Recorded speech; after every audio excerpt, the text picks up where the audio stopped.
2024 সালের ফেব্রুয়ারিতে বিশ্ব স্বাস্থ্য সংস্থা দক্ষিণ পূর্ব এশিয়ার আঞ্চলিক পরিচালকের দায়িত্ব নেন শেখ হাসিনার মেয়ে সাইমা ওয়াজেদ পুতুল।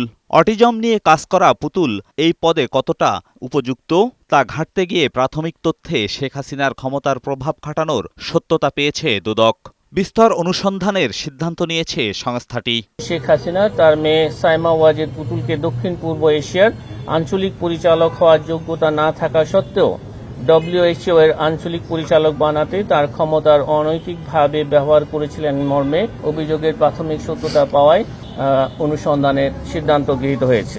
এদিকে ব্রিটিশ মন্ত্রিসভা থেকে পদত্যাগ করা টিউলিপ সিদ্দিকের অবৈধ সম্পদের ফিরিস্তি খুঁজতে মাঠে নেমেছে দুদক। তার চাচা তারেক সিদ্দিকী সহ মোট 4 জনের সম্পদের হিসাব মিলিয়ে দেখবে সংস্থাটি। টিউলিপ সিদ্দিক এবং আজমিনা সিদ্দিক কর্তৃক পরস্পর যোগসাজশে দুর্নীতি, ক্ষমতার অপব্যবহার, সরকারি জমি আত্মসাৎ, মানি লন্ডারিং সহ দেশে বিদেশে নামে বেনামে অবৈধ সম্পদ অর্জনের অভিযোগের প্রেক্ষিতে এ বিষয়ে অনুসন্ধানের সিদ্ধান্ত গৃহীত হয়েছে। এদিন আওয়ামী লীগ নেতা জাহাঙ্গীর কবির নানক পরিবারের বিরুদ্ধে টেলিকম ব্যবসার আড়ালে 3.32 কোটি মার্কিন ডলার পাচারের অভিযোগে মামলা করেছে দুদক।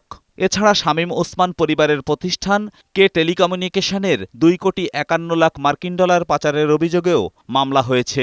নানক সাবেক সংসদ সদস্য এবং সাবেক প্রতিমন্ত্রী হিসাবে দায়িত্ব পালনকালে তার ক্ষমতার প্রভাব খাটিয়ে অপরাধজনক বিশ্বাসভঙ্গের মাধ্যমে বৈদেশিক মুদ্রা পাচারে বর্ণিত প্রতিষ্ঠানের চেয়ারম্যান, তার স্ত্রী আসামি সৈয়দা আরজুমান বানু এবং পরিচালক তার কন্যা অপরাধ করায় আজ একটি মামলা রুজু হয়েছে।